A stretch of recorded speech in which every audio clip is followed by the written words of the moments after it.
Well, he was a realist painter. He had studied at the Art Students League, and then when one of their renowned teachers, Frank Riley, left, he followed Frank Riley. These were more classic artists, Rembrandt, Goya. In a lot of ways, the work was very consistent, right? It was classical, it was realist, but it moved as he moved and as he found new influences. So he was always drawn to outsiders. He felt like an outsider. I believe his career certainly started with a bang in the 60s in New York City and then moving to Washington, D.C.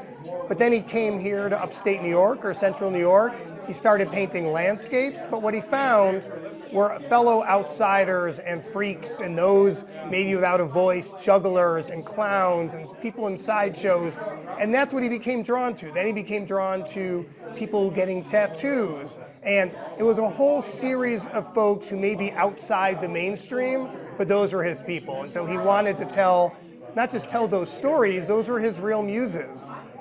He always looked back, I believe, to the classics and the masters, and those were his greatest influences. I would say the masters and those who painted dark and engaging and throwback doesn't sound professional enough, right? But he was looking backward to look forward. I think that was a big part of his work.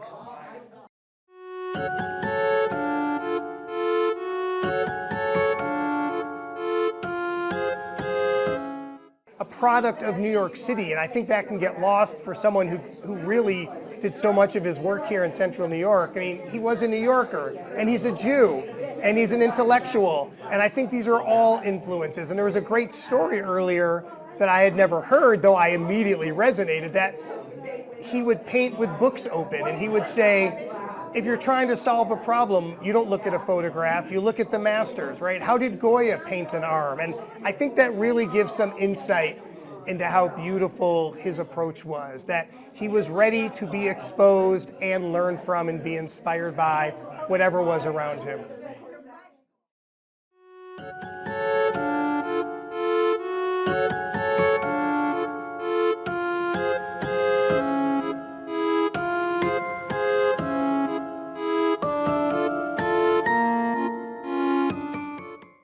Well, I think one of the wonderful things is there's no artist I know personally from Binghamton who wasn't influenced by him in some fashion.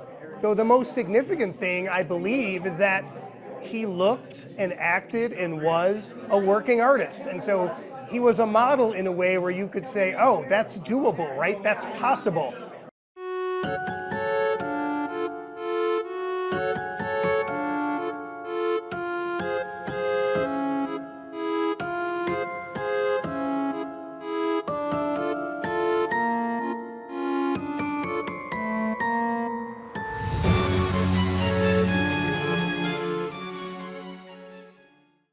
It's okay. The struggle is worth the effort, and the struggle is okay, and you have to live it, and he really lived it. He was an artist who lived his work.